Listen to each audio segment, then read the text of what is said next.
நம்ம ஒவ்வொருத்தரும் எப்படி இருப்போம் அப்படின்னு சொன்னா, நமக்கு ஏதாவது ஒரு கஷ்டமான சூழ்நிலை வரும்போது தான் இறைவனே, இயற்கைன்னு சொல்லி திரும்புவோம். எல்லாருமே அப்படிதான். ஏன் அப்படின்னு சொன்னா, நமக்கு அதோடைய சிறப்பு தெரியாது. நமக்கு ஒரு இறைவன் என்ன பண்ணியிருப்பான்னா, ஒரு பெரிய நன்கொடை குடுத்திருப்பான். ஒரு சிறப்பான ஒரு விஷயம் நமக்கு கிடைச்சிருக்கும். நம்ம என்ன பண்றோம் அப்படின்னா, அந்த கையில இருக்கும்போது அதோடைய சிறப்பு நமக்கு தெரியாது. எப்ப கைய விட்டு போதோ அதோட சிறப்பு நமக்கு தெரியும். இப்ப இயற்கை, இறைவன் அப்படிங்கிற நம்ம எப்பயுமே கூடவே இருந்து நமக்கு உதவி செஞ்சுட்டே இருக்கு, வழிகாட்டிட்டே இருக்கு, நமக்கு இறை அறிவிப்பு செஞ்சுட்டே இருக்கு. நம்ம என்ன பண்றோம் அப்படின்னா, ஒவ்வொன்னும் அத கண்டுக்கிறதே இல்ல. நம்ம வாழ்க்கை சிறப்பா அமையும், நல்லா இருக்கும் அப்படின்னு ஒவ்வொன்னா நமக்கு இறை அறிவிப்புல வந்துட்டு நம்ம ஏத்துக்க மாட்டோம். ஏன் ஏத்துக்க மாட்டோம் அப்படின்னா, நம்ம ஒவ்வொருடைய உள்ளங்களையும் பெருமை அப்படிங்கிற ஒரு ஒரு தவறான ஒரு விஷயம் இருக்கு. ஏன் அப்படின்னு சொன்னா, அந்த பெருமையின் காரணமா என்ன பண்றோம் அப்படின்னா, ஒருத்தருக்கு என்ன என்ன சிந்தனை வருது அப்படின்னா, நான் என்னோட வாழ்க்கையில சிறப்பா அமையணும் அப்படிங்கிற ஒரு எண்ணம் கொடுக்கப்படும் பொழுது, இவன் தன்னுடைய பெருமையின் காரணமா என்ன பண்ணான், அத கற்பனைக்குள்ளாக்குறான். இப்ப நான் ஒரு படிச்சு பெரிய ஆள் ஆவேன். இல்ல நான் இந்த மாரி பிசினஸ் பண்ணி நல்லா வருவேன். எனக்கு இந்த வாழ்க்கையில இந்த பிரச்சனை சரியாகும் அப்படிங்கிற ஒரு அறிவிப்பு வரும். தன்னுடைய பெருமையின் காரணமா அது நடக்கும் அப்படிங்கிற அந்த பொறுமையா அத எடுத்துக்காம, அந்த பெருமையின் காரணமா என்ன பண்ணுவாங்கன்னு சொன்னா, அத ஒரு உருவகப்படுத்துவாங்க. ஏன்னா, அவங்களுக்கு அந்த அறிவிப்பு இருக்குதே, அது என்ன அப்படின்னு சொன்னா, அது மறைமுகமானது. அது ஒரு அருள் வடிவமானது. கண்ணுக்கு தெரியாத ஒரு விஷயம்.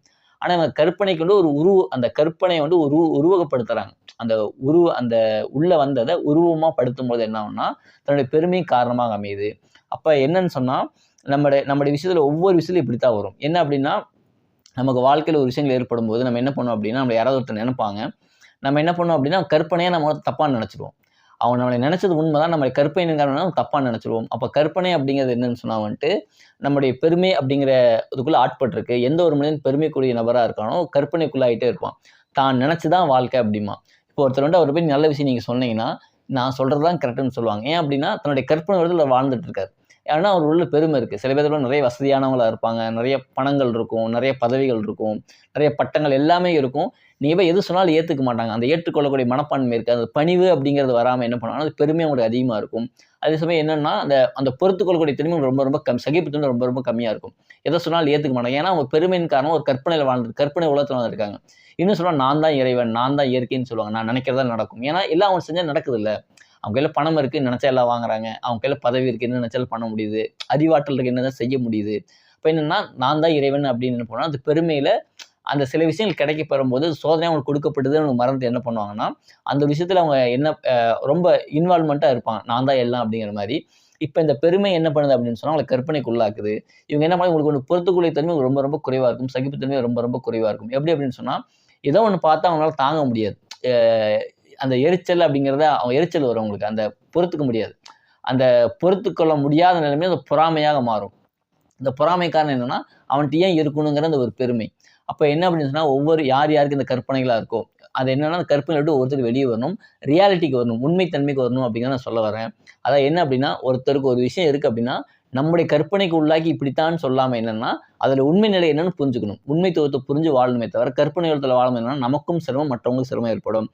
இப்போ ஒரு கருத்து இருக்கு. அந்த கருத்த நம்ம கற்பனையா அந்த ஒரு கருத்த எடுத்துக்காம, அதோட உண்மை நிலை என்ன? சாராம்சம் என்ன? இப்போ ஒரு அக்குபஞ்சர் மருத்துவம் இருக்கு அப்படின்னா, அதுல நம்மளா ஒண்ண கற்பனை பண்ணிட்டு இப்படிதான் சொல்லி இருக்காம, இப்ப ஒரு அக்குபஞ்சர் மருத்துவர் நம்மள்ட்ட சொல்றாரு. நம்ம என்ன பண்றோம் அப்படின்னா, நம்மளே ஒரு கற்பனை பண்ணிடுறோம். அது இப்படித்தான் இருக்கும். ஆனா, அதுல உண்மையான நிலைமை என்ன? அப்படின்னு சொல்லி பார்க்காம நம்மளே கற்பனைக்கு உள்ளாக்கி விட்டுருவோம்.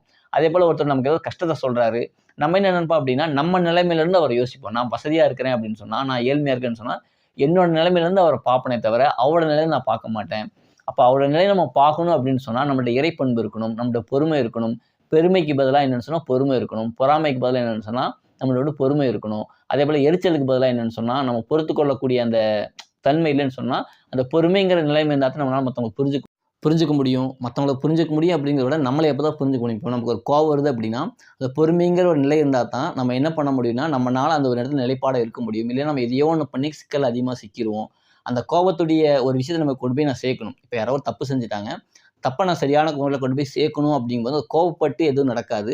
ஆனா பொறுமையா இருந்தோம்னு சொன்னா, ஒரு தெளிவு கிடைக்கும். தெளிவுல ஒரு வழிகாட்டல் கிடைக்கும். ஒரு வழிகாட்டல் மூலியமா அந்த அந்த என்ன செயலோ, அந்த செயல போய் நம்ம கரெக்ட்டா கொண்டு போய் சேர்க்கலாம். இதான் ஒரு அடிப்படையா இருக்கு. அப்ப நம்ம இந்த பொறுமை அப்படிங்கிற ஒரு விஷயம் நமக்கு இருந்துச்சுன்னா தான், நம்மனால பெருமையிலிருந்து வெளிய வர முடியும். எப்ப பெருமை வருமோ, அப்ப என்னன்னு சொன்னா, நம்மனால கற்பனையிலிருந்து அப்பதான் வெளிய வர முடியும். இப்ப யாரு சொன்னா நம்ம கற்பனை பண்ணுவோம். நம்மட்ட ஏதாவது ஒருத்தர் சொன்னாங்கன்னா, நம்ம கற்பனை உலகத்திலேயே தான் இருப்போமே தவிர, அந்த கற்பனை உலகத்துல நம்ம வெளிய வரணும்னு சொன்னா, நான் தான் அப்படிங்கிற அந்த பெருமை இல்லாம, அந்த மத்தவங்க நல்லா இருக்கக்கூடாது அப்படிங்கிற அதுக்கும் அந்த பொறாமை தான். பெருமை என்னன்னா, அவன் நல்லா இருக்கக்கூடாதுன்னு நினைப்போம். நான் மட்டும் தான் நல்லா இருக்கணும். அந்த பொறாமைப்படுவோம். இப்ப எல்லாத்துக்குமே என்னன்னு சொன்னா, அந்த சகிப்புத்தன்மை வரணும், பணிவு வரணும்னு சொன்னா, அந்த இறை பண்புகள் நமக்கு எப்போ வருதோ, அப்பதான் நம்மள இந்த கற்பனை போகக்கூடியதா இருக்கு. அப்பதான் நம்ம பெருமை அப்படிங்கிற போகணும் அப்படின்னு சொன்னா, அது பொறுமை அப்படிங்கிறது ரொம்ப ரொம்ப அவசியமா இருக்கு. இப்போ பொறுமை இருந்துட்டோம் அப்படின்னு சொன்னா கண்டிப்பா ஒருத்தனும் கற்பனையிலிருந்து வெளிய வந்துரலாம். எப்போ ஒரு மனிதன் கற்பனையிலிருந்து வெளிய வந்துர்றானோ, அப்பதான் உண்மையான வாழ்க்கைக்குள்ள வர்றான். அந்த உண்மையான வாழ்க்கையில என்னன்னு சொன்னா, நம்ம அந்த உண்மையான வாழ்க்கை அந்த அந்த கண் பார்வையால நம்மளால உண்மையான விஷயங்கள தெரிஞ்சுக்க முடியும். உண்மையா வாழ முடியும். நம்ம கற்பனையிலிருந்து வெளிய வந்தோம்னு சொன்னா தான், நமக்கு ரியாலிட்டி தெரிஞ்சு நம்ம என்ன பண்ணணும்னு சொன்னா, எல்லாத்துக்கும் நன்மை பயக்கக்கூடிய நபர்களாக, நம்மளும் நல்ல மனிதர்களாக மாறக்கூடிய நபராக இருப்போம்ங்கிறது ஒரு கருத்து. நன்றி.